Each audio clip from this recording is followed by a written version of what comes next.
হবে, সেজন্য আপনাদের সহযোগিতা চাইছি।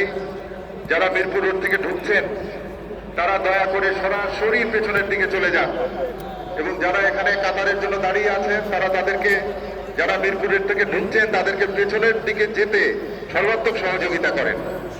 তাহলেই তারা পেছনের দিকে চলে যাবে এবং পেছনে খামারবাড়ি, ফার্ম গেট, মণিপুরি পাড়া, সেখানে পেছনের দিকে রাস্তা খালি আছে।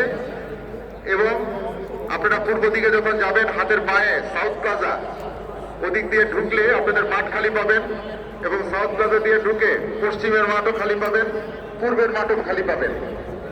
মাঠেও জায়গা আছে এবং পেছনের দিকে খাবার বাড়ি ও মণিপুরি পাড়াতেও জায়গা, সেখানে খুব সুন্দরভাবে দাঁড়িয়ে আমরা অত্যন্ত শ্রদ্ধার সঙ্গে আমাদের প্রাণ প্রিয় নেত্রীর জন্য আল্লাহর কাছে দোয়া চাইতে পারবো। আমি অনুরোধ করছি যারা মিরপুরের থেকে ঢুকছেন অতি দ্রুততার সঙ্গে ঢুকেন, আমাদের হাতে সময় নেই, সময় খুব কম, একদম সময় নেই, দ্রুততার সঙ্গে ঢুকেন। এবং আপনারা ঢোকার পরে এখানে কাতার হবে, এবং যারা কাতারের জন্য দাঁড়িয়েছেন দ্রুততার সঙ্গে তাদেরকে পেছনের দিকে যেতে দিন, তাহলে আমরা তাড়াতাড়ি কাতারটা করতে পারবো।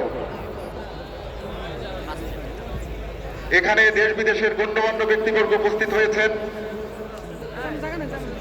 বিদেশের বিভিন্ন প্রিন্ট এবং ইলেকট্রনিক মিডিয়ায় আমাদের প্রাণপ্রিয় নেত্রীকে শ্রদ্ধা দিয়ে, তাকে ভালোবাসা জানিয়ে, দুঃখ প্রকাশ করে অনেক গুরুত্বপূর্ণ নিউজ ফলাও করে প্রচার হয়েছে।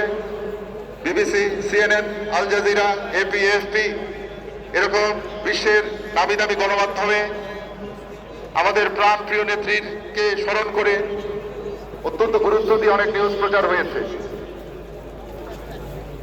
যারা ঢুকতে পারছে না তাদেরকে সহযোগিতা করুন। আমি আবার অনুরোধ করছি, ছাত্রদল, যুবদল, স্বেচ্ছাসেবক দলের ভাইদেরকে বিনীতভাবে অনুরোধ করছি, আপনারা সহযোগিতা করুন।